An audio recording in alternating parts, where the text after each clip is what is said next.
Randonneuses, randonneurs, bonjour et bonjour à tous. Nous voilà revenus.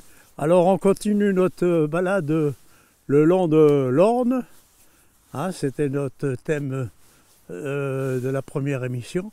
Alors on attaque la deuxième émission et on va à la rencontre des petits villages et des petites villes qui sont arrosées par l'Orne.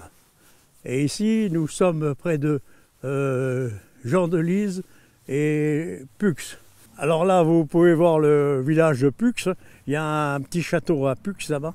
Et c'est pour vous dire que nous sommes rentrés en Meurthe-et-Moselle. Nous venons de quitter la Meuse. À Buzy, c'était le dernier endroit de la Meuse. Et la première émission que nous avions fait, depuis Orne jusqu'à Étain, c'était la Meuse. Et maintenant, le deuxième département qui est arrosé par l'Orne, c'est la Meurthe-et-Moselle. Et ensuite, ça sera la Moselle. Alors, pour rejoindre Gendelise, en partant d'Orne, ça fait à peu près une trentaine de kilomètres sur l'Orne. Alors, la première commune qu'on traverse, c'est Pux. Et Pux est en Meurthe-et-Moselle, 112 habitants. Et il y a un château, mais qui est transformé maintenant en maison d'hôtes. Et ici à Pux, on peut faire une balade avec les trois rivières, le Longeau, l'Iron et l'Orne. À 15 km 5 si vous êtes décidé. Et ben voilà, Gendelise, 10 minutes. Et vous irez jusqu'à Friauville. Alors nous sommes devant l'église de Pux. Et Pux, ça c'est mort pendant les guerres 14-18. Mais il y a quelque chose d'original sous cette stèle. Ceux qui pieusement sont morts pour la patrie ont droit qu'à leur cercueil, la foule vienne et y prie. Voilà, c'est un peu original, qu'on ne voit pas partout. Voilà, nous sommes ici à Gendelise, 369 habitants. Et devant l'église paroissiale Saint-Martin, construite en 1925, à l'exception de la tour clocher, qui subsiste de l'ancienne église construite en 1783. Et on vous a amené ici, à cette église, parce que en fin 1888 commence une étonnante affaire religieuse. Célestin Henrieux est curé d'Ennemerville depuis 12 ans. Il est lourdement endetté pour les travaux de l'église. L'évêque de Nancy et de Toul décide de le transférer vers Gendelise, donc ici. Il devait être prêtre ici. Elle devrait lui permettre à Henrieux d'honorer ses dettes. Le 27 juin 1900, il est muté à Colmé, mais la maladie l'empêche de se rendre à la nouvelle affectation. Après la guérison, Henriot demande à être remis ici à Gendelise ou dans une paroisse équivalente. L'évêque lui propose Fresnoy-la-Montagne, mais il refuse. Il juge les revenus de cette commune insuffisantes. Ne pouvant régler les différends à l'amiable, l'ancien curé se pourvoit en cour de Rome. La congrégation des évêques rend alors un jugement de Salomon pour lequel Henriot doit accepter la paroisse de Fresnoy-la-Montagne. Il semble cependant que ce jugement ne convient ni à l'évêque ni à Henriot, car il restera moins d'un an à Fresnoy-la-Montagne et se retirera à Lunéville. Nous voici devant le blason de Gendelise et on nous a dit que c'était des pattes de lion qui sont sur cette et les fleurs de lys sur cette frise. À la sortie de Gendelise, il y a un petit observatoire, sûrement pour voir tous les animaux qui peuvent venir sur l'Orne. Et à nos pieds, l'Orne. Ce serait bon pour les pêcheurs, ce serait pas mal. Et puis alors l'observatoire, pour trouver tous les oiseaux. Mais tu vois quoi là? Tu vois qui? Voici un balisage, hein, tout le long de l'Orne, là. Vous pouvez vous balader tout le long de ce cours d'eau. Ça doit être très agréable. Nous voilà ici à Conflans-Jarny. Et pourquoi cette locomotive? Ben, c'est parce que Conflans et toute sa région était surtout s'est développé par l'implantation de la SNCF, la voie ferrée et ensuite les mines aussi.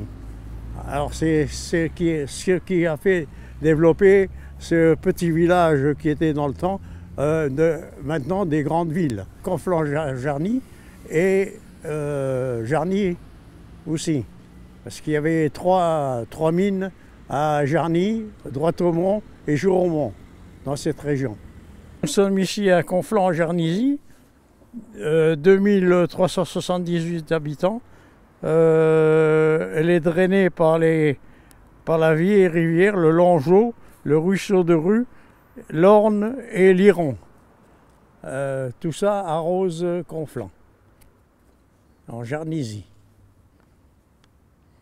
Et la commune s'appelait Conflans-en-Wavre avant 1328. Nous sommes devant le musée d'art forain et de musique mécanique. C'est quelque chose à voir dans la région. Et ils ont ouvert pour la journée du patrimoine cette année. Ils ont eu plus de 1000 visiteurs. Voilà, du centre-ville, on est tout de suite dans le parc d'Apremont. L'Apremont, c'est l'ancien site d'un château féodal.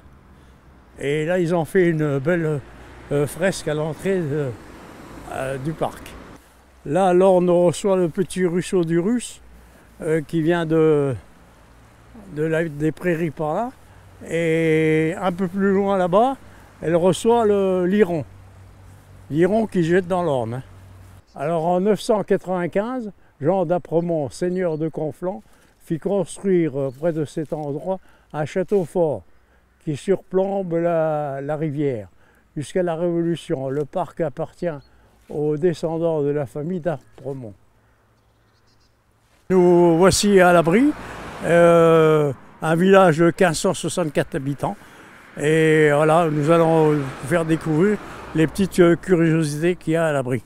Alors, nous voilà devant l'église Saint-Georgeon, dédiée à Saint-Georgeon, qui date de 1737-1738.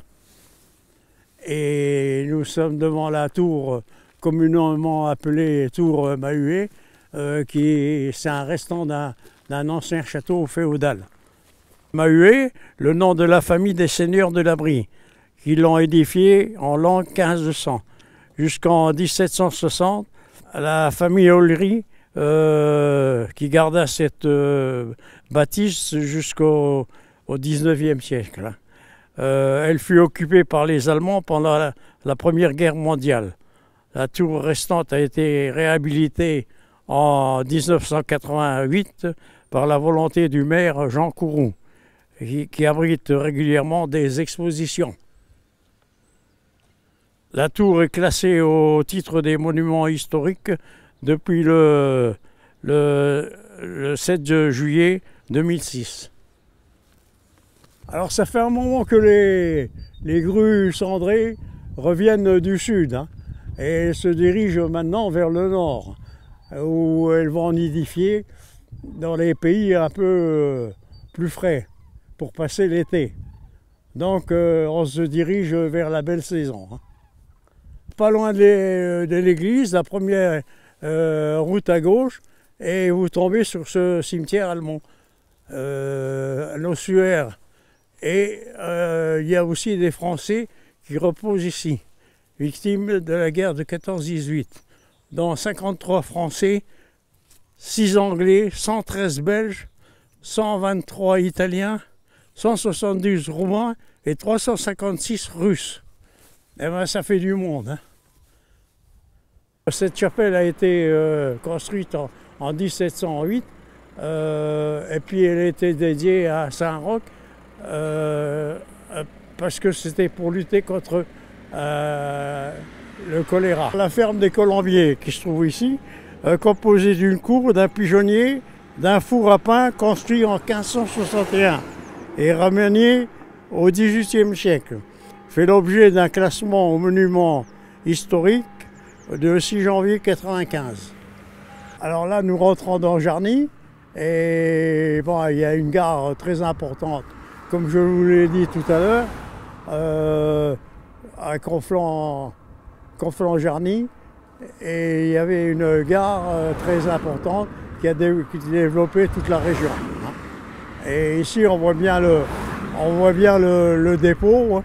Et c'est un peu le cimetière des trains qui arrivent ici. Et puis, ils restent ici en dépôt. Et ensuite, suivant leur état, soit on les retape, soit on les découpe comme il faut pour refaire de la ferraille.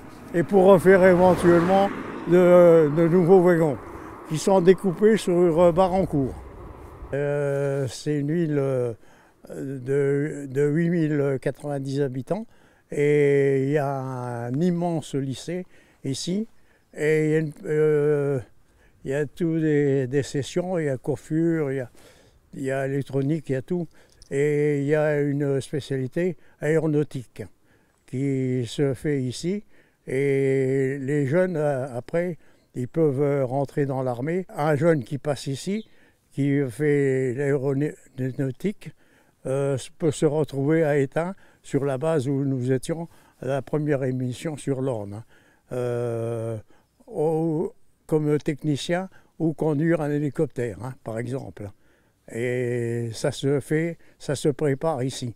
Et d'ailleurs, tous les ans, il y a des gradés qui viennent de l'armée pour voir un peu les étudiants comment ils travaillent. Nous voici sur le domaine de Moncel. C'est un ancien château qui était réservé au directeur d'usine des mines. Et comme vous pouvez voir, c'est en plein travaux. Parce que la toiture a été attaquée par le mérule. Alors le mérule, ça attaque les boiseries et tout, et ça les rend en poussière fine. Et ça détruit tout. Et bon, aujourd'hui, nous arrêterons ici, au domaine de Moncel, et nous reprendrons l'émission en cours pour aller plus loin, pour aller sur la Moselle, département de la Moselle. Allez, à la prochaine, à prochaines émissions. Allez, au revoir, à bientôt.